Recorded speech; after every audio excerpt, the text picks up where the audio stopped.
Hey everybody, Chris Parody and Melba here, bringing you another Mississippi John Hurt song, Richland Woman Blues. This one's got some tricky parts to learn, but it's a really fun one to play once you get it down, and it will help you progress in your finger-picking journey. Wherever you might be, these ones are always good ones to add to the repertoire. So many great Mississippi John Hurt songs to learn. So let's start going through the tab together. One thing to note as we begin in measure 1, you'll see that 3rd fret C note on the 3rd fret of our A string. Leave that note out when you kick the song off. You just want to play it every repetition thereafter. When you come back into the beginning of the tune, that note will get hit. But when you start the song, you're actually going to start on the next note, on the and beat of 1, and your pinky will be on the 3rd fret. You're going to immediately slide into the 4th fret. So that 3rd fret's a grace note, no time value, just a starting point to get us into that slide. After that, we're going to pinch strings 4 and 1, go back to that 4th fret note, pinch strings 5 and 1, go back to that 4th fret note, and then pinch 4 and 1 again. So that first measure will sound like this, and note that it sounds pretty dissonant out of context. It sounds a little bit off. Really, that dissonance is sending us to the next chord, to the F chord that starts measure 2. And that kind of resolves that tension. So, as I mentioned in all my other videos, I usually use my thumb to play strings E, A, and D, 6, 5, and 4, my index to play the 3rd string, my middle to play the 2nd string, my ring finger to play the 1st string. Now there's going to be some funny picking things in this one that I'll mention as we go through it, so you can follow those if that's how you're already used to picking. One thing I'll mention specifically with this song, and it will come up again as we get a little further, is using the middle finger to play the 1st and the 2nd string would work pretty well on this one, and that will make some sense as we go a little further into it, and I mentioned some other aspects of this one. Measure 2 is going to take us to an F chord, which is going to have the index finger on the 1st fret of the B string, the middle on the 2nd fret of G, the ring on the 3rd fret of D. Then take your thumb, wrap it over the neck to get that 1st fret bass note on the low E string, get nice and snug to the fret wire, and just take that chunky pad of the thumb, and that's where you can get that nice low bass note. Once you get that chord there, that's all you have to do for your fretting hand. The picking hand, though, has a couple tricky things it has to focus on in this measure. Let's look at the bass line first. So, as often is true in many of these Mississippi John Hurt songs, he likes to do this bass thing where he's going to play string 6, but then he's going to play strings 4 and 3 simultaneously with the thumb. So there's that double bass note in there. So that's a great thing to practice. If you're not used to that, you should start there. Just get that thumb used to that bass pattern. Now, simultaneously, he's doing a similar sort of thing with the melody notes. He's taking one finger to brush up and hit a couple notes simultaneously. So you'll see in the tab there, the 2nd and 1st fret notes that are played together on the G and the B string. Don't pick those with your index and middle. You could if you want to. You could go like that and play them simultaneously. But what he's doing is he's taking the middle finger and he's kind of brushing up and hitting those notes together. So it sounds like that. Let me try that one more time, even slower. And it adds a pretty unique sound. So like I said, you could do it the other way. But I find that playing with that brush where you're trying to play the notes, it creates this really interesting rhythm and groove to everything. And it just has a certain articulation that you can't quite get otherwise. And I do find with this one, although there's a lot of things that the fretting hand is going to do throughout the song, it is really a very rhythmic song, and the picking hand plays a huge role in that. So those techniques are a little tricky at first, but I think if you spend some time with them, you'll find that you'll get them down without too much trouble, and they'll add a lot to the song overall. Measure 3 is going to be really similar to what we did in the first measure. There's just one tiny change at the beginning, which is that we're going to play that bass note we already have fretted from our F chord, the 1st fret, on the low E string, but then we're we're going to play that exact same thing we did in measure 1. Measure 4 is bringing us to a C chord for the first time in the song. We're going to pinch strings 5 and 2, and then we're going to play strings 4 and 3 on the 2 and the and of 2. Then the ring finger is going to move up to the 3rd fret of the low E string for the 3rd beat of bass. We're going to play the 2nd string on the and of 3. And then the middle finger is going to move up to the 2nd fret of the A string. We're going to play that as beat 4 in the bass. And then we're going to play the open G string on the and of 4. So that's going to create the sound of this classic walking bass line we often hear in Mississippi John Hurt songs, as it takes us into measure 5.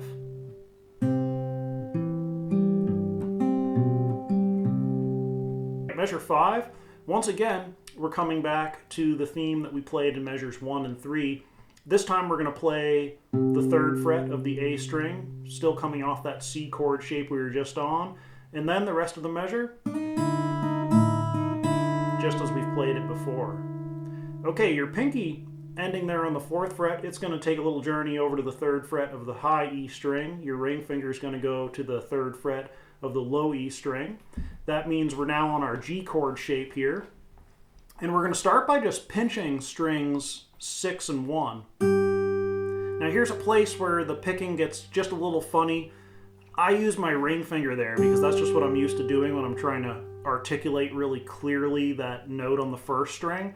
But if you're not used to using that finger, or it's just more comfortable, you could just use the middle finger there, because we're going to be using the middle finger in a moment. So we start with that pinch. We get a double bass note like we did earlier on the F chord.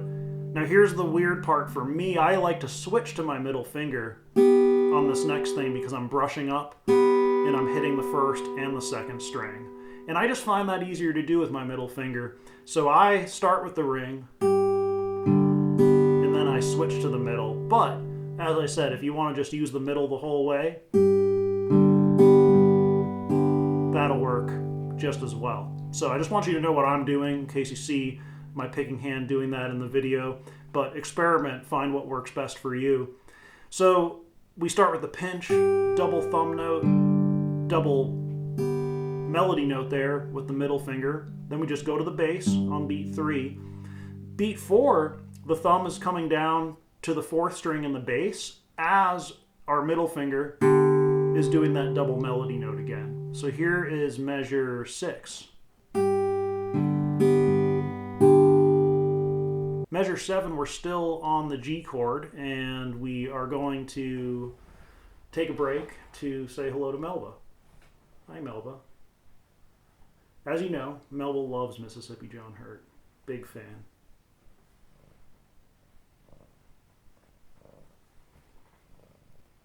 Measure 7, we're still on that G chord shape. We're going to start with the bass note on string 6. Then we're going to play another one of those little double melody notes with the middle finger striking the 1st and 2nd string. Beat 2, the thumb comes down to the 4th string. On the and beat, we play the open G. Beat 3, we're going to pinch 6 and 1. And then play that open G on the and of 3, just like we did on the and of 2. Okay, now we're going to make a little shift over to the 1st fret of the 1st string with the index finger. And on beat 4, we're going to pinch 4 and 1, getting a little moment of G7 there. Measure 7 should sound like this all together. Okay, measure 8, we go back to C. The only thing that changes this time is there's a double bass note on the 2nd beat and on the 4th beat. The rest of the bass line stays the same as the first time we were on C, so you could see my ring finger starting on the A string, moving up to the low E string on beat 3. So that's what we're getting in our bass. Not too much happening in the melody in this measure. Just pinch the high E string on beat 1, play it on the and of 2, and then just finish off your bass line. Okay, measure 9, a lot more going on in this measure. So we're still on C, the ring finger's coming back down to fret the 3rd fret of A, and we're going to add our pinky to the 3rd fret of the high E string. The first thing we're going to do is we're going to play that bass note on the 3rd fret of the A string with our thumb, Then we're going to do a little double melody note there on the first and second string. And then our thumb alternates down to play the bass note on the fourth string, second fret. Okay, then take all your fingers off except for your pinky, slide it up to play the fifth fret of the high E string. And you're going to play that as a double melody brush with the open B string. That open B string, don't hit it too loud. Yeah, that's a little bit better there. So you want to be kind of subtle with that. I think it's just, we're trying to play really loosely here and, again, really rhythmically. So when I listened really close to the recording with headphones and slowed it down, I could hear that open B note being struck in there. Whether it's intentional or not, who knows? I would say probably not. I think it's more of just the free-flowing rhythm coming out of Mississippi John Hurt's picking hand. So far, the first half of that measure, we get 1 and 2 and. Okay, the third beat, open A string, and that's allowing us to then come back into the C shape with the pinky on the third fret of high E again. And we're going to play that little pair of melody notes on the and of 3. And then on the fourth beat, the thumb is coming down to the second fret of D again, and we're going to play the first fret of the B string on the and of 4. This measure is a tongue twister, and it's probably going to take a little bit of practice to get it down. Let's play it a couple times really slowly.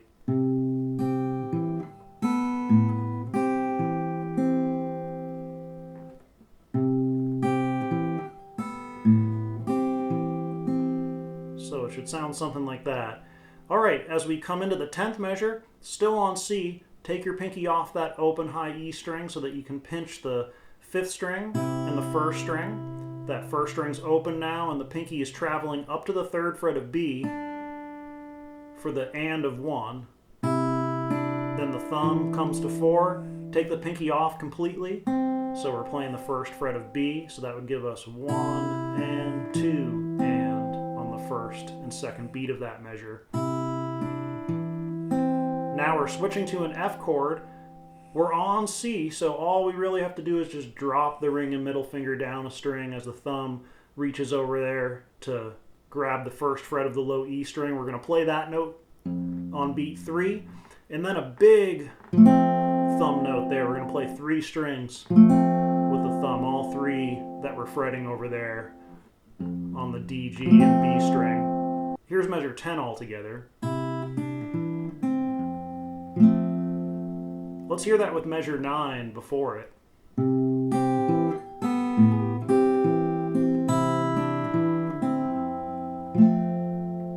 Okay, measure 11, we're staying on F just as we are. We're going to play 6 in the bass.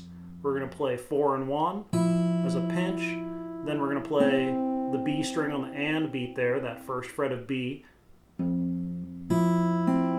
that'd be 1, 2, and. Okay, now we're going to play 6 and 1 as a pinch. Add the pinky to the 3rd fret of B for the and of 3. And then we're going to play the thumb coming down to the 4th string on beat 4 as we pick the 2nd fret of G on the and of 4. So measure 11 is going to sound like this. One more time.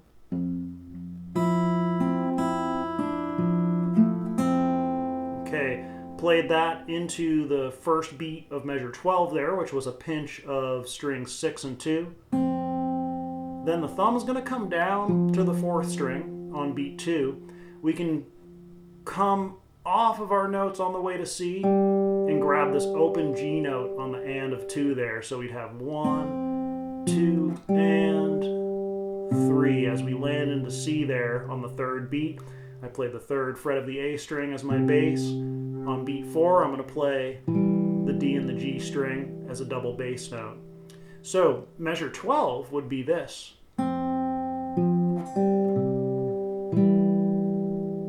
Okay, just like before, I think it's best to hear measures 11 and 12 together because they kind of give us a more complete theme.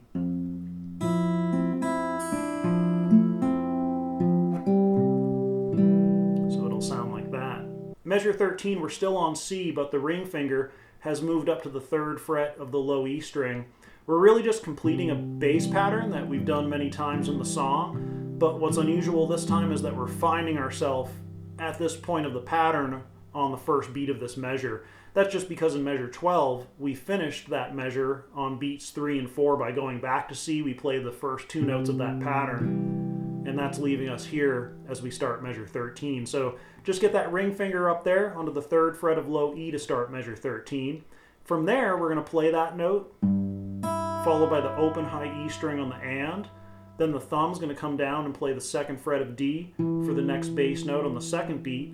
Add your pinky to the 3rd fret of the B string, and then we're going to bring that thumb back down to the 3rd fret of A. We're going to pinch the open high E string with that bass note on the 3rd beat.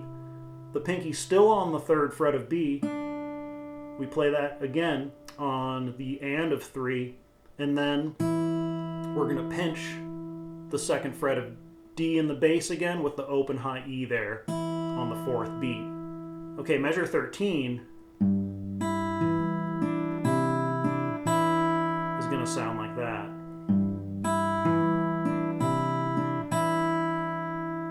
One more time, even slower.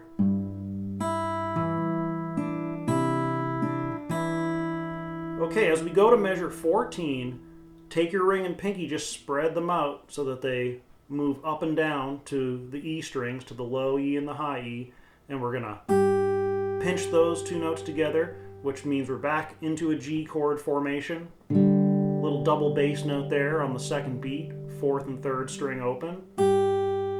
Little double melody note that follows that, again just brushing up with the middle finger. Then we just bass out the rest of that measure, so I was back to string 6, and then that double bass note on 4 and 3. Okay, measure 15, the thumb starts by just coming back up onto that 3rd fret of the low E. We're still in our G formation, except now we want to be heading to G7 for the 2nd beat, so I'm moving that index finger onto the 1st fret of high E as my pinky's coming off. Here I'm going to play another double bass note as I play that melody note on the 1st fret of the high E string. Then I'm going to immediately take that note off to open up the high E. I'm going to pinch 6 and 1. So 1 is open there. And then my pinky comes to the 3rd fret of the B string, and I'm going to pinch that note as my thumb alternates down, this time just playing a single bass note. So the 15th measure would sound like that. If we go back a measure and play the G theme as it starts,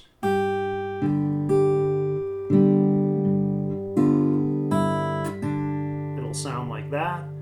And that's going to take us to the final measure, measure 16. We're coming back to C. I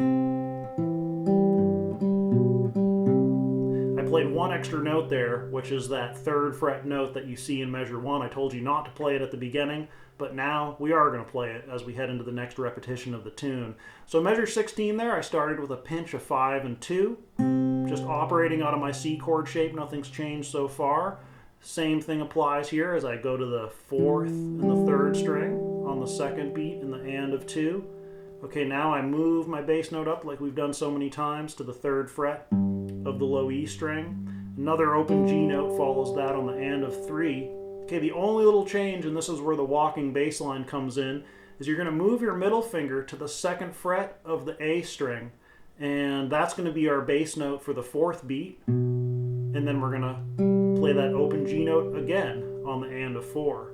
So 16 would sound like this, nice and slow. That takes us back, as I said, into that 3rd fret note that you see in measure 1.